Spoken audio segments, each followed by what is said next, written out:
আমি সবাইকে বিনীতভাবে আহ্বান জানাবো, হিটলারের নাৎসিবাদ সম্পর্কে যেমন কেউ গৌরব করে না, পলাতক ফ্যাসিস্ট এর শাসনকাল নিয়েও গৌরব করার কিছুই নেই।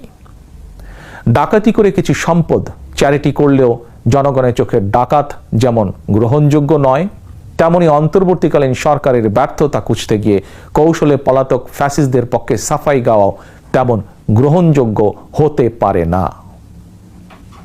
যারা কৌশলে ফ্যাসিবাদী শাসনের সঙ্গে বর্তমান অন্তর্বর্তীকালীন সরকারের তুলনা করতে চান, তাদেরকে স্মরণ করিয়ে দিয়ে বলতে চাই, 5ই আগস্ট বাংলাদেশে যা ঘটেছে এটি শুধু বাংলাদেশ নয়, বিশ্বের ইতিহাসেও মনে হয় নজিরবিহীন।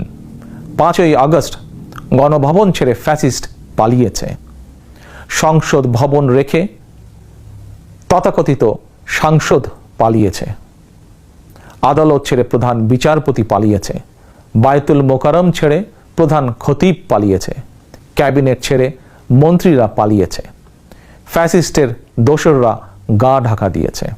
তবে উদ্বেগের বিষয় হচ্ছে, পলাতক এই ফ্যাসিস্টের চক্রের মনে এখনো কোনো অনুতাপ, অনুশোচনা নেই।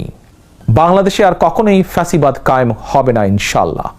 কাউকে গণতন্ত্র হত্যা করার সুযোগ দেওয়া হবে না। বাংলাদেশকে আর কখনোই তাবেদার রাষ্ট্রে পরিণত করতে দেওয়া হবে না ইনশাল্লাহ। আমি মনে করি এসব প্রশ্নে জাতীয় ঐক্য বহাল আছে, থাকবে ইনশাল্লাহ।